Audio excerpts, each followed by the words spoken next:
இப்ப பாதி படிச்ச மீதி படிச்சோன்னு சொல்லக்கூடாது. ரைட், சரி, ஓகே. இன்னைக்கு நம்ம பார்க்க போறது ரெஸ்பிரேஷன் அண்ட் பிளான்ஸ். ரைட்டா? தாவரங்கள்ல எப்படி சுவாசித்தல் நடக்குது. சரி, ஜென்ரலா நமக்கு ரெஸ்பிரேஷன் என்னன்னு தெரியும். என்ன? ஆக்சிஜன் எடுத்துக்கிட்டு கார்பன் டை ஆக்சைடை வெளியிடும். அதானே? இல்ல வேற ஏதாவது டவுட் இருக்கா? எங்க கண்ணாடி எங்க? பேக்ல இருக்குதா? ஏன் போடலையா? சரி, ஓகே. அப்ப ஆக்சிஜன் எடுத்துக்கிட்டு கார்பன் டை ஆக்சைடு ரிலீஸ் பண்றதுக்கு பேர் தான் ரெஸ்பிரேஷன். கரெக்டா? இதுல யாருக்கா டவுட் இருக்குதா? சரி, யார் யாரெல்லாம் ஆக்சிஜன் எடுத்துக்கிட்டு கார்பன் டை ஆக்சைடு ரிலீஸ் பண்ணுவாங்க? மனிதர்கள், பாலூட்டிகள். இப்ப கரப்பாம்பூச்சி இருக்குது. கரப்பாம்பூச்சி ரெஸ்பிரேஷன் பண்ணுமா பண்ணாதா? ஒன்லி பாலூட்டிகள் போயிட்டியே. எல்லா லிவிங் ஆர்கானிசமே மோஸ்ட்லி ஏரோபிக் ஆர்கானிசம் எதுவா இருந்தாலும் காற்றுள்ள சுவாசத்தை மேற்கொள்ளக்கூடிய எல்லா உயிரினங்களுமே என்ன பண்ணும்? ரெஸ்பிரேஷனை பண்ணும். கரெக்டு தானே? இதுல ஏதாவது டவுட் இருக்குதா?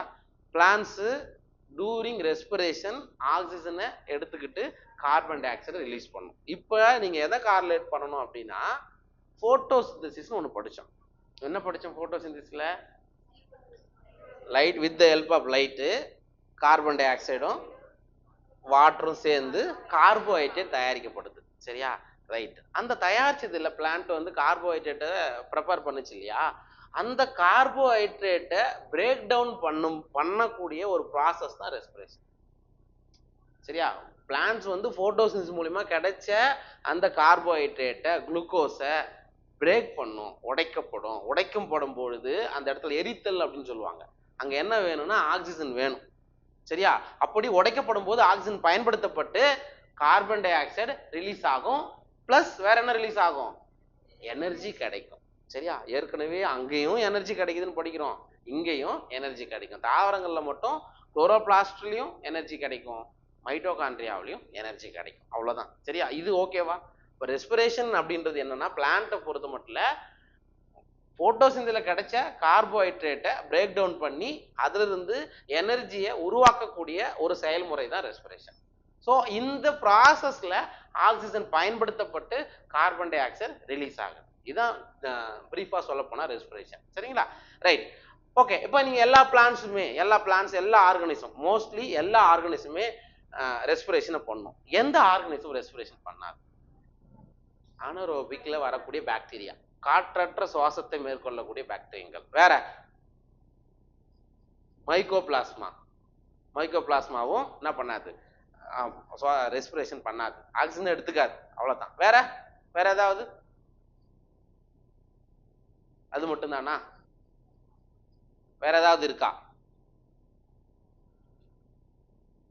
அப்ப பொதுவா மைக்ரோ ஆர்கானிசம், ஒரு சில மைக்ரோ ஆர்கானிசம் மட்டும் இதுல பார்ட்டிசிபேட் பண்ணாது, மற்ற எல்லாமே ஏரோபிக் ரெஸ்பிரேஷன்ல பார்ட்டிசிபேட் பண்ணும். சரிங்களா? ரைட். அதுக்கு அடுத்த ஒரு கொஸ்டின், ஏரோபிக் ரெஸ்பிரேஷன் அப்படின்னு வரும்போது அதுல எந்த செல் ஆர்கனல் இன்வால்வ் ஆகும்? எந்த செல் நுண்ணுறுப்பு காற்றுள்ள சுவாசத்துல பங்கேற்கும்? இதுக்கு இவ்வளோ நேரம்? மைட்டோகாண்ட்ரியா தான். அதுக்கு இவ்வளோ டவுட்? மைட்டோகாண்ட்ரியா தான். சரியா? காற்றுள்ள சுவாசம்னாவே அங்க என்னதான் வரணும்? மைட்டோகாண்ட்ரியா முக்கியமான ஒரு அமைப்பு. சரியா? அதுவே பாக்டீரியான்னு போகும்போது மைட்டோகாண்ட்ரியான்னு ஒரு ஸ்ட்ரக்சர் படிக்க மாட்டோம். ஆனா ரெஸ்பிரேட்டரி என்சைம்ஸ்லாம் எங்க இருக்குன்னு படிச்சிங்க. பாக்டீரியாவில் மைட்டோகாண்ட்ரியான்னு ஒரு ஸ்ட்ரக்சர் கிடையாது. அப்ப ரெஸ்பிரேட்டரி என்சைம் பாக்டீரியாவும் சுவாசித்தல் மேற்கொள்ளுது, மீசோசோம்ல இருக்கும். புரியுதா? அதுதான் அந்த இடத்துல. ஏன்னா அது ப்ரோகாரியாட்டிக்ன்றதால அங்க என்ன இல்லை, மைட்டோகாண்ட்ரியா கிடையாது. சரி, இதெல்லாம் பேசிக், இதெல்லாம் தெரிஞ்சுக்கிட்டா அப்புறம் உள்ள போகலாம். Okay, right. அப்ப ரெஸ்பிரேஷன் அண்ட் பிளான்ஸ்ல நீங்க என்னென்னலாம் படிக்க போறீங்க அப்படின்றத பார்த்துட்டு அதுக்கப்புறம் இன்ட்ரோடக்ஷனுக்கு போகலாம். Do plants breathe? தாவரங்கள் சுவாசிக்கின்றனவா அப்படின்னு ஒரு கேள்வி கேட்குறாங்க. சுவாசிக்கும், தாவரங்கள் சுவாசிக்கும். அதுக்கான எக்ஸ்பிளனேஷன் என்னன்னு பார்ப்போம். அதுக்கப்புறம் கிளைகாலைசிஸ், அதாவது ஒளிச்சேர்க்கையில் கிடைச்ச குளுக்கோஸ் உடைக்கப்பட்டு 2 மூலக்கூறு பைரிக் அமிலமா மாறும். அதுக்கு பேர் தான் கிளைகாலைசிஸ் அல்லது குளுக்கோஸ் உடைக்கப்படுதல் நிகழ்வு. ரைட்டா? அதை பத்தி படிப்போம். அதுக்கு அடுத்தது ஃபெர்மெண்டேஷன், நொதித்தல். காற்றற்ற சூழல்ல அந்த குளுக்கோஸ், சரியா, அந்த குளுக்கோஸ் பயன்படுத்தப்பட்டு லாக்டிக் அமிலமாகவும் எத்தனால் ஆகவும், அதாவது ஆல்கஹால் ஆகவும் மாற்றப்படக்கூடிய நிகழ்வுக்கு பேர் தான் ஃபெர்மெண்டேஷன்.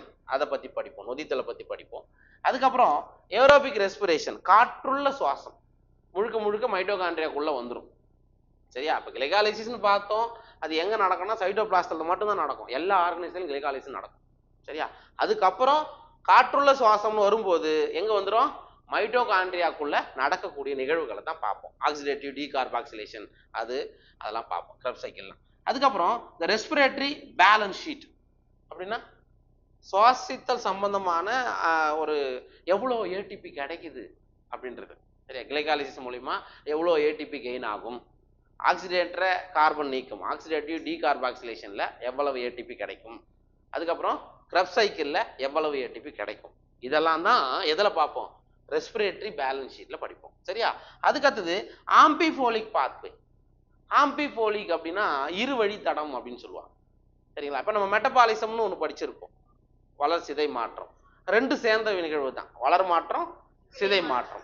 அந்த மாதிரி உங்களுடைய கிரப் சைக்கிள்ல சிறு சிறு மூலக்கூறுகள் கட்டமைக்கவும் படும், மாலிகூல் உடைக்கவும் படும். சரியா? அந்த பாத்வேக்கு பேர் தான் ஆம்பிஃபோலிக் பாத்வே. அதை பத்தி படிப்போம். அதுக்கப்புறம் ரெஸ்பிரேட்டரி குவாஷியன், சுவாச ஈவு. சரியா? எவ்வளவு கார்பன் டை ஆக்சைடு ரிலீஸ் ஆகுது, எவ்வளவு ஆக்சிஜன் எடுத்துக்கொள்ளப்படுகிறது, அதை டிவைட் பண்ணி வர்றதுதான் என்னது? சுவாசித்தல் ஈவு அப்படின்னு சொல்லுவோம். சரிங்களா? இதுதான் இந்த லெசன்ல படிக்க போறோம். ஓகேவா? என்ன படிக்க போறோம் ஒரு ஐடியா கிடைச்சதா? சரி, அடுத்தது இன்ட்ரோடக்ஷன் பார்ட் பார்க்கலாம். All of us breathe to life. Correct தானே? நம்ம எல்லாருமே வாழ்றதுக்காக சுவாசிக்கிறோம். சரியா? But why is breathing so essential to life? ஆனா எதுக்கு சுவாசித்தல் மட்டும் மிக மிக அவசியம் அப்படின்னு கேட்கறாங்க. நம்ம சுவாசிக்கலாம் நம்ம உயிரோட வாழ முடியாது. சரியா? மோஸ்ட்லி மேமல்ஸா இருக்கட்டும், ஹையர் பிளான்ஸா இருக்கட்டும், சுவாசித்தல் நடக்கலன்னா உயிரோட இருக்க முடியாது. What happens when we breathe? நம்ம சுவாசிக்கும் போது என்ன நடக்குது? ஆக்சிஜன் எடுத்துக்கிட்டு கார்பன் டை ஆக்சைடு ரிலீஸ் பண்றோம். சரிங்களா? Also do all living organisms including plants and microbes breathe? Sir, எல்லா உயிரினங்களும், தாவரங்கள் உட்பட எல்லா உயிரினங்களும் அல்லது மற்றும் நுண்ணுயிரிகளும் சுவாசிக்கின்றனவான்னு கேட்கறாங்க. சுவாசிக்கின்றனவா? சுவாசிக்கும். ஒன்லி எக்ஸப்ட் சம் மைக்ரோப்ஸ், சில நுண்ணுயிரிகளை தவிர. Example mycoplasma. இதை தவிர பெரும்பாலான மைக்ரோ ஆர்கனிசம் என்ன பண்ணும்? சுவாசிக்கும். சரிங்களா? If so how? சரி, ஓகே, சுவாசிக்கணும் அது எப்படி அப்படின்னு கேட்கறாங்க. அதை தான் பார்க்க போறோம். All living organism need energy for carrying out daily life activities. Correct தானே? எல்லா உயிரினங்களுக்கும் அவங்களுடைய டே டு டே லைஃப் ஓட்டணும். நமக்கும் இப்போ சாப்பிடாம இருக்க முடியுமா? முடியாது. சரிங்களா? அதே மாதிரி தான் பிளான்ட்டுக்கும் எனர்ஜி வேணுமா இல்லையா? ஸோ எல்லா ஆர்கனிசமும், சின்ன இன்செக்ட்ல இருந்து பெரிய யானை வரைக்கும் எல்லாத்துக்குமே என்ன வேணும்? எனர்ஜி வேணும். அவங்களுடைய வாழ்க்கை செயல்முறைகளை கொண்டு போகிறதுக்கு, நிகழ்த்துவதற்கு கண்டிப்பா வேணும்னு சொல்றாங்க. Feed absorption. For example absorption. Absorption என்ன நடக்குது? தாவரங்கள் மண்ணுல இருந்து தண்ணியை அப்சார்ப் பண்ணுது.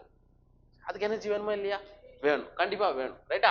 அதே மாதிரி டிரான்ஸ்போர்ட். சார், அப்படி உறிஞ்சக்கூடிய மினரல்ஸ், மண்ணுல இருந்து மினரல்ஸ் உறிஞ்சுது. சரி, அந்த மினரல்ஸ் மேல டிரான்ஸ்போர்ட் ஆகணுமா இல்லையா? தாவரத்தோட மற்ற பகுதிகளுக்கு கடத்தப்படணும். அதே மாதிரி பிளான்ட் வந்து போட்டோசிந்தசிஸ் பண்ணுது. போட்டோசிந்தசிஸ், அதான் ஃபேன் போட சொல்றேன், கேட்க மாட்டீங்க. போட்டோசிந்தசிஸ் பண்ணுது. அப்போ ஒளிச்சேர்க்கை நடக்கும் போது அதுல கிடைக்கக்கூடிய என்ன கிடைக்குது? போட்டோசிந்தேட்ஸ் சொன்னோம். ஒளிச்சேர்க்கை பொருட்கள் என்னது?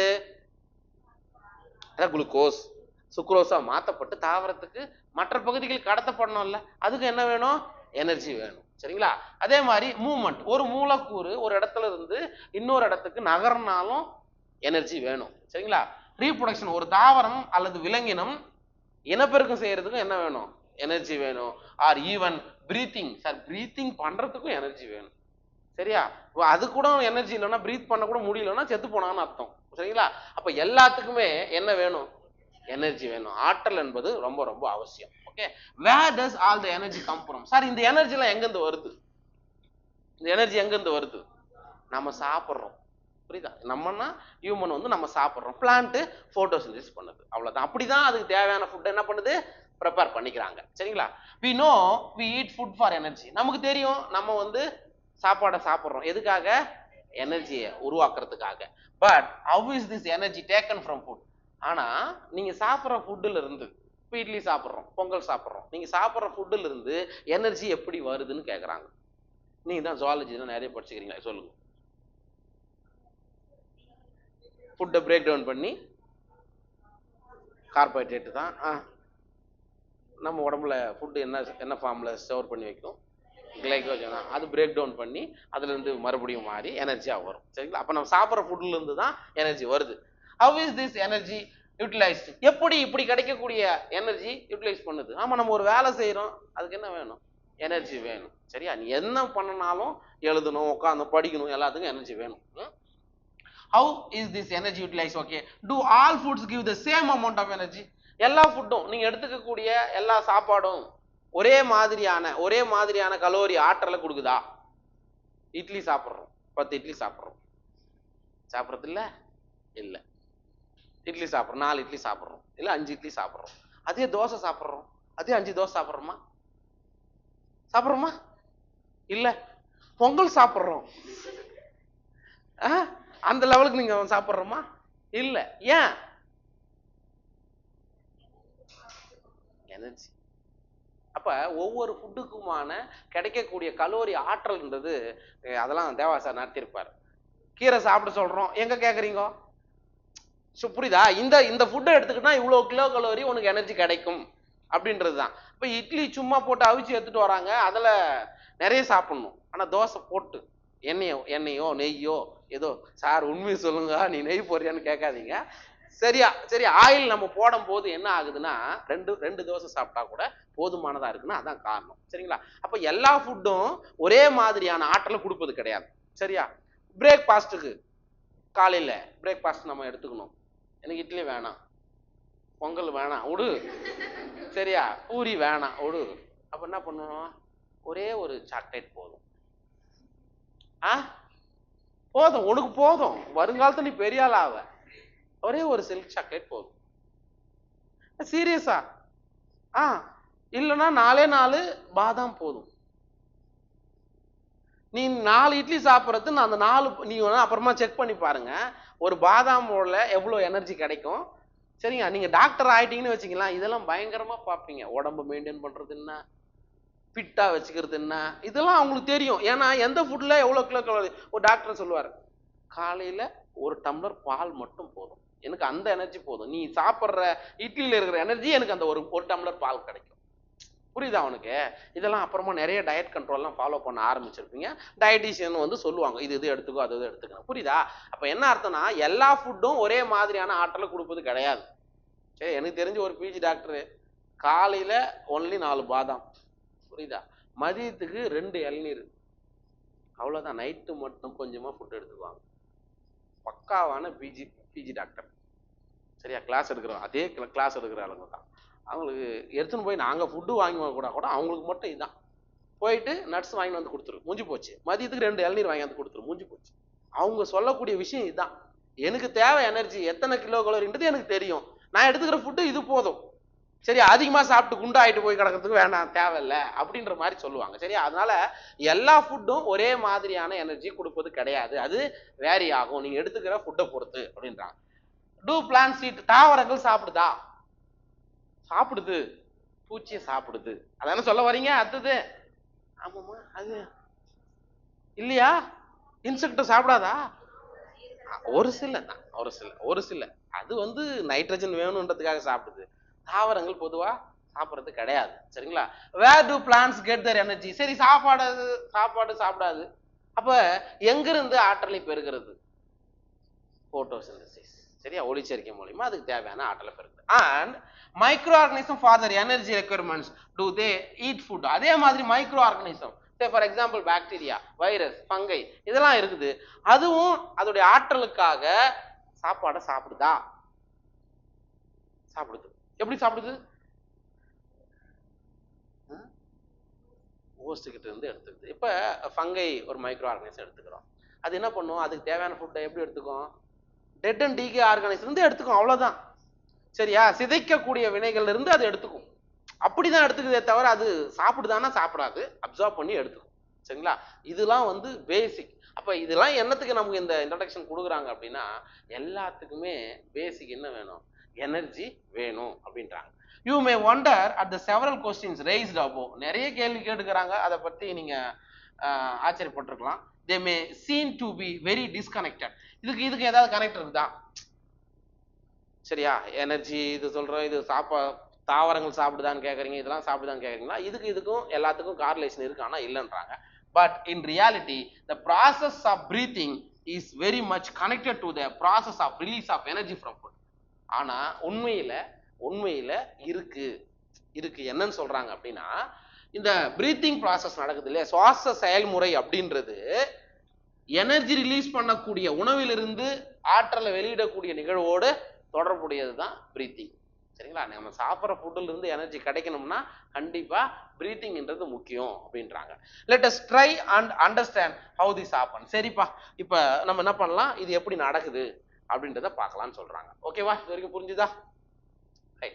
All the energy required for life process is obtained by oxidation of some macromolecules that we call food. அதாவது நமக்கு கிடைக்கக்கூடிய ஆற்றல் எல்லாமே ஒரு பெரிய மூலக்கூறு உடைக்கப்படும் போது அதிலிருந்து கிடைக்கக்கூடிய எனர்ஜி தான் சொல்றாங்க. சரிங்களா? All the energy required process of life process is obtained by oxidation of some macromolecules. It may be carbohydrate, it may be protein, எதுனா நீங்க சொல்லிக்கணும். சரிங்களா? ஃபேட் அப்படி கூட கொண்டு போகலாம். அப்ப பெரிய மூலக்கூறுகள் மேக்ரோ மாலிகுல்னா அதான், அது ஆக்சிடேஷன் ஆக்சிஜனேட்டர் நடக்கிறதுனால தான் நமக்கு என்ன கிடைக்குது, எனர்ஜி கிடைக்குது. அப்ப இந்த பெரிய மூலக்கூறு நம்ம என்ன சொல்றோம், ஃபுட், உணவுன்னு சொல்றோம். சரிங்களா? அந்த பெரிய மூலக்கூறுகள் உடைக்கப்படுறதால தான் நமக்கு எனர்ஜி கிடைக்குது, அல்லது ஆக்சிஜனேற்றம் செய்வதால தான் எனர்ஜி கிடைக்குது. Green plants and cyanobacteria can prepare their own food. Correct தானே? கிரீன் பிளான்ஸ் தெரியும், அது என்ன cyanobacteria? Blue green algae photosynthesis செய்யுமா செய்யாதா? என்ன இருக்குது அதுல? குளோரோஃபில் ஏ அப்படின்ற பிக்மெண்ட் இருக்கும். குரோமோட்டோஃபோர்னு தான் ஒரு அமைப்பு இருக்குமே தவிர அங்க குளோரோபிளாஸ்ட் இருக்குமா? இருக்காது. அங்க குரோமோட்டோஃபோர்னு ஒரு அமைப்பு இருக்கும், அதுல குளோரோஃபில் ஏ பிக்மெண்ட் இருக்கும். சரியா? பிளஸ் வேற என்ன இருக்கும்? C5 C5 கேள்விப்பட்டுக்கிறீங்களா? இதெல்லாம் இருக்கும். அப்ப தாவரங்கள் மட்டும் ஒளிச்சேர்க்கை செய்யறது கிடையாது, எதுவும் ஒளிச்சேர்க்கை செய்யுது, சைனோபாக்டீரியா, தட் இஸ் நீல பசும் பாசிகள்னு தமிழ் சொல்லுவோம். நாஸ்டாக், அனபீனா, ஆசிலேட்டோரியா, இது எல்லாமே எதுல வரும்? சைனோபாக்டீரியால தான் வரும். அப்ப தாவரங்கள் மட்டும் ஒளிச்சேர்க்கை செய்யல, எதுவும் ஒளிச்சேர்க்கை செய்யுது, சைனோபாக்டீரியாவும் ஒளிச்சேர்க்கை செய்யுது. சரியா? Right. By the process of photosynthesis, எப்படி ப்ரிப்பேர் பண்ணுது இது ரெண்டும்? ஒளிச்சேர்க்கை அப்படின்ற செயல்முறை மூலமா அது என்ன பண்ணுது, உணவை தயாரிச்சுக்குது. They trap light energy and convert into chemical energy that is stored in the bonds of carbohydrates like glucose, sucrose and starch. அப்ப என்ன பண்ணுது, இந்த பிளான்ட்டும் சரி சைனோபாக்டீரியாவும் with the help of sunlight, சூரிய ஒளியின் முன்னிலையில என்ன பண்ணுது, உங்களுக்கு கெமிக்கல் எனர்ஜியா கன்வெர்ட் பண்ணிக்குது. லைட் எனர்ஜி என்ன பண்ணுது, கெமிக்கல் எனர்ஜியா, ஒளி ஆற்றலை வேதி ஆற்றலா மாற்றி அதை எந்த வடிவில ஸ்டோர் பண்ணி வைக்குதான், குளுக்கோஸ், சுக்ரோஸ், ஸ்டார்ச். சரியா? அதாவது கார்போஹைட்ரேட்ஸா நமக்கு சேமித்து வைக்குது. அது என்னென்னலாம், குளுக்கோஸ், சுக்ரோஸ், ஸ்டார்ச். அல்லது நீங்க இது உடைக்கப்படும் போது இது வரலாம், எது ஒன்னாலும் வரலாம். சரிங்களா? இப்படிதான் தயாரிக்குது. We must remember that in green plants too, not all cells, tissues and organs photosynthesize. அதாவது இந்த இடத்துல நீங்க கவனிக்கணும், that in green plants not all cells, tissues and organs photosynthesize. Sir, தாவரத்தில் இருக்கக்கூடிய எல்லா செல்லுமே ஒளிச்சேர்க்கை செய்யுமா? அடுத்த கேள்வி, செய்யுமா செய்யாதா? நோ, செய்யாது. எல்லா செல்லும், இப்ப நீங்க மீசோஃபில் செல்லுன்னு சொன்னீங்கன்னா மீசோஃபில் செல் மட்டும்தான் ஒளிச்சேர்க்கை செய்யும். சரியா? இதுவே போயிட்டு வேற ஏதாவது பித்து ஒளிச்சேர்க்கை செய்யுன்னு சொன்னா நம்புவீங்களா? அது செய்யாது. ஏன்னா அங்க வந்து என்ன இருக்காது, குளோரோபிளாஸ்ட் இருக்காது. அப்ப தாவரத்துல எல்லா செல்லுமே ஒளிச்சேர்க்கை செய்யறது கிடையாது, ஒரு பர்டிகுலர் செல்கள் மட்டும்தான் ஒளிச்சேர்க்கையில ஈடுபடும் அப்படின்றது ஞாபகம் வச்சுக்கோ. ஓகேவா? ஒன்லி செல்ஸ் கண்டெய்னிங் குளோரோபிளாஸ்ட், எந்த செல் பசுங்கணிகத்தை கொண்டிருக்கிறதோ, எந்த செல்ல குளோரோபிளாஸ்ட் இருக்குதோ அது மட்டும் தான் என்ன பண்ணும், photosynthesis பண்ணும். that are most often located in the superficial layers carry out photosynthesis. இந்த குளோரோபிளாஸ்ட் எங்க இருக்கும் அப்படின்னா சூப்பர்ஃபிஷியல் லேயர்ல இருக்கும்னு சொல்றாங்க. இப்போ நம்ம லீஃபோடைய அனாட்டமி படிச்சோமா? அப்பர் எபிடமிஸ், லோயர் எபிடமிஸ் இருக்கும். அந்த அப்பர் எபிடமிஸ் கீழே தான் என்ன இருக்கும், பாலிசேட் பேரன்கைமா, ஸ்பாஞ்சி பேரன்கைமா கீழே இருந்து பாக்குறீங்க. அப்ப மேபி மேல இருக்கக்கூடிய லேயர்லயே குளோரோபிளாஸ்ட் இருக்கும். சரி? அப்ப ஃபார் எக்ஸாம்பிள் ஒரு பேரன்கைமா செல்லுல குளோரோபிளாஸ்ட் இருந்தா அதுக்கு பேர் என்ன? பேரன்கைமாவோட செல்லுல குளோரோபிளாஸ்ட் லொக்கேட் இருந்தா குளோரன் கைமா, அது பேர் என்னது, குளோரன் கைமா. படிச்சிருக்குமா? அப்ப அந்த மாதிரியான செல்கள் தான் எதுல யூஸ் ஆகும், போட்டோசிந்தசிஸ்க்கு யூஸ் ஆகும், மற்ற செல்கள் கிடையாது அப்படின்றது ஞாபகம் வச்சுக்கோ. சரிங்களா? hence even in green plants all other organs, tissues and cells that are non green need food for oxidation. சரி பாப்ப ஒன்லி கிரீன் பிளான்ட்ஸ்ல இருக்கக்கூடிய மீசோஃபில் செல்கள் தான் மோஸ்ட்லி போட்டோசிந்தசிஸ் செய்யுதுன்னு சொல்றாங்க. சார் மற்ற டிஷ்யூலாம் இருக்குதே, புரியுதா? இப்போ எபிடெர்மல் டிஷ்யூ இருக்குது, சரிங்களா? அதுக்கப்புறம் வாஸ்குலார் டிஷ்யூ இருக்குது, கிரவுண்ட் டிஷ்யூல பேரன் கைமா வருது. அப்போ அதுக்கெல்லாம் ஃபுட்டு வேணுமா இல்லையா? அதெல்லாம் போட்டோசிந்தசிஸ் செய்யல இல்லையா? ஆனால் ஃபுட்டு வேணுமா வேணாமா? வேணும் அப்படின்றாங்க.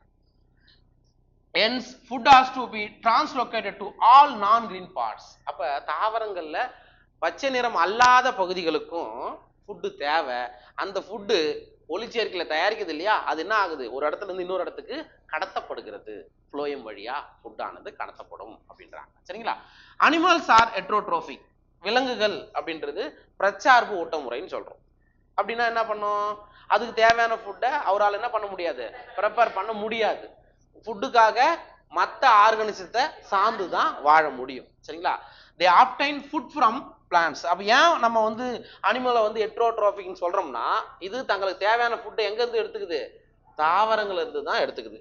இட் மே பி டைரக்ட்லி, நேரடியாக தாவரங்களிலிருந்து எடுத்துக்கொண்டா அதுக்கு பேர் ஹெர்பிவோர்ஸ், தாவர உண்ணிகள் தமிழ்ல. சரியா? ஒரு பிளான்ட், ஒரு அனிமல் வந்து ஒரு விலங்கு நேரடியா தாவரத்துக்கிட்ட இருந்து ஃபுட்டை எடுத்துக்கிச்சுன்னா, ஒரு பிளான்ட் கிட்ட இருந்து ஃபுட்டை எடுத்துக்கிச்சுன்னா அதுக்கு பேர் herbivores. Say for example, any example herbivores?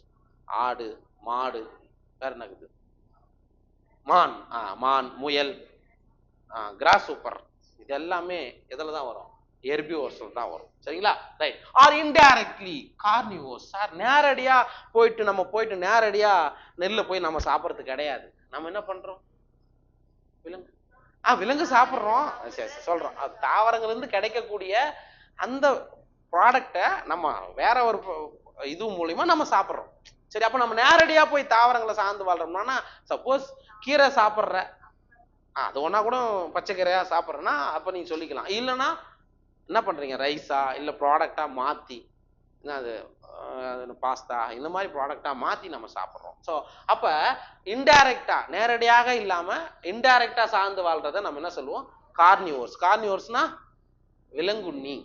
For example இப்ப ஹெர்பிவோர்ஸ் இருக்கு. ஹெர்பிவோர்ஸ்னா தாவர உண்ணிமா, கார்னிவோர்ஸ்னா ஹெர்பிவோர்ஸ் சாப்பிட்றத கார்னிவோர்ஸ். இப்ப ஆடு, மானு, முயல், இது யார் சாப்பிட்றா, புரியலமா? ஆமா, சிங்கம். ஆமா, கார்னிவோர்ஸ் தான். சிங்க கார்னிவோர்ஸ் தான். ஹெர்பிவோர்ஸை யார் யாரெல்லாம் சாப்பிட்றாங்களோ அவங்க கார்னிவோர்ஸ் தான். தாவர உண்ணிகள்னா தாவரங்களை சாப்பிட்றது. இப்ப ஒன்றும் இல்லை, சிம்பிள் தானே. இப்ப என்ன இருக்குது,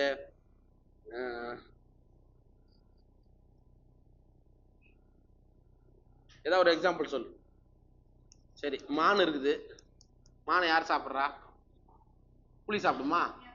சரி, புலி, சிங்கம் சாப்பிடுது. மான் எதை சாப்பிடுது, புல்ல சாப்பிடுது. சரியா? அப்ப கிராஸ் அப்படின்றது யாரு, ப்ரொடியூசர், உற்பத்தியாளர். சரியா? இதை சாப்பிட்ற மான், டீர்ன்றது என்னது, பிரைமரி கன்சியூமர். இதை வேற மாதிரி எப்படி சொல்லலாம் அப்படின்னா ஹெர்பிவோர்ஸ், தாவரங்களை சாப்பிட்றதால தாவர உண்ணி. புரியுதா? புரியுதா? சரி, இது வந்து பிரைமரி கன்சியூமர், முதல் நிலை நுகர்வோர். இதை யார் சாப்பிட்றா, இதை வந்து நம்ம என்ன சொல்றோம், செகண்டரி கன்சியூமர், இரண்டாம் நிலை நுகர்வோர்னு சொல்லலாம். அல்லது பிரைமரி கார்னிவோர்ஸ். புரியுதுன்னு நினைக்கிறேன். இது நம்ம பின்னாடி படிக்கும்போது பார்ப்போம். முதல் நிலை விலங்குண்ணி. ஏன்னா இதை சாப்பிட்றது இன்னொரு விலங்கு இருக்கலாம். புலி வேற என்ன சாப்பிடுமா, புலி வேட்டையாடி நீ சாப்பிட போற, என்ன ஒரு தைரியம். சப்போஸ் சொல்றேன்ப்பா, இந்த செந்நாய் இதெல்லாம் இருக்குது இல்ல, சும்மா நான் பார்க்கல, வேற ஏதாவது ஒரு அனிமல் சாப்பிடுதுன்னா அது செகண்டரி கார்னிவோர்ஸ் சொல்லலாம். சரி, இது எல்லாமே விலங்குண்ணி தான். ரைட், நான் இருக்கிறேன், இல்லைன்னா ஒரு காக்கா இருக்குது, அது ஆம்னிவோர்ஸ். தாவர உண்ணிகளையும் சாப்பிடும், விலங்குண்ணிகளையும் சாப்பிடும். புரியுதா? அது ஆம்னிவோர்ஸ் சொல்லுவாங்க, அனைத்து உண்ணின்னு சொல்லுவாங்க. நம்மளும் ஆம்னிவோர்ஸ். புரியுதா இல்லையா? ரைட். இது எதுக்குன்னா அதுக்காகத்தான். நம்ம அனைத்து உண்ணி தான். இல்ல நீ வெஜ்ஜின்றியா, நான் உன்னை வெஜ்ஜில் லிஸ்ட்ல கொண்டு வர மாட்டேமா. சரி, ஓகே. அடுத்தது சாப்ரோஃபைட்ஸ் லைக் ஃபங்கை. சாப்ரோஃபைட்ஸ்னா மட்குண்ணிகள் அப்படின்னு சொல்றோம் தமிழ்ல. என்னது? மட்குண்ணிகள். மட்கி போற பொருட்கள் இருந்து அல்லது வேஸ்டா கடக்கக்கூடிய பொருட்கள் இருந்து அதுக்கு தேவையான ஃபுட்டை எடுத்துக்கிறது தான் சாப்ரோஃபைட்ஸ் சொல்றோம். Like fungi are dependent on dead and decaying matter. அப்ப சாப்ரோஃபைட்ஸ் அப்படின்றது ஒரு எக்ஸாம்பிள் ஃபங்கை. சரியா? மட்குண்ணி அப்படின்றதுக்கு ஒரு எடுத்துக்காட்டு பூஞ்சை. அது ஃபுட்டை எங்க இருந்து எடுத்துக்குதான்? டெட் அண்ட் டீகேயிங் மேட்டர், ஏதாவது இறந்து போன பொருள் சிலது அல்லது மக்கி போகக்கூடிய பொருட்கள் இருந்து அதுக்கு தேவையான ஃபுட்டை அது எடுத்துக்குது. அப்ப அது எட்ரோட்ரோப்ஸா ஆட்டோட்ரோப்ஸா? அது அது வந்து என்னது? தற்சார்பு ஊட்டமுறியா பிரச்சார்பு ஊட்டமுறியா? பிரச்சார்பு ஊட்டமுறி தான். சரிங்களா? What is important to recognise is that ultimately all the food that is respired for life process come from photosynthesis. இதுல முக்கியமா அல்டிமேட்டான விஷயம் என்னன்னா, நீங்க சொல்லக்கூடிய எல்லா ஃபுட்டுமே எங்க இருந்து தான் கிடைக்குது? போட்டோசிந்தசிஸ் செய்யறதுனால தான் கிடைக்குது அப்படின்றாங்க. This chapter deals with cellular respiration or the mechanism of breakdown of food materials within the cell. அதாவது இந்த சாப்டர் எதை பத்தி சொல்லுது அப்படின்னா செல்லுலார் ரெஸ்பிரேஷன், செல்லக சுவாசித்தல்னு சொல்றாங்க. சார் அப்படின்னா என்ன sir? Mechanism of breakdown of food material within the cell. ஒரு செல்லுக்குள்ள ஃபுட் மெட்டீரியல் கார்போஹைட்ரேட் ஆனது எப்படி உடைக்கப்படுகிறதுன்னு நம்ம சொல்றோம் இல்லையா? அதுக்கு பேர் தான் செல்லுலார் ரெஸ்பிரேஷன். ஸோ எதுக்காக உடைக்கப்படுகிறது? Energy and the trapping of this energy for synthesis of ATP. அப்படி கிடைக்கக்கூடிய ஆற்றலை எதை சிந்தசிஸ் பண்ண பயன்படுத்துறோம்? ATP உருவாக்க பயன்படுத்துறோம். சரிங்களா? ரைட், பாரு, இது இன்ட்ரோடக்ஷன் பார்ட், ஜஸ்ட் பாரு.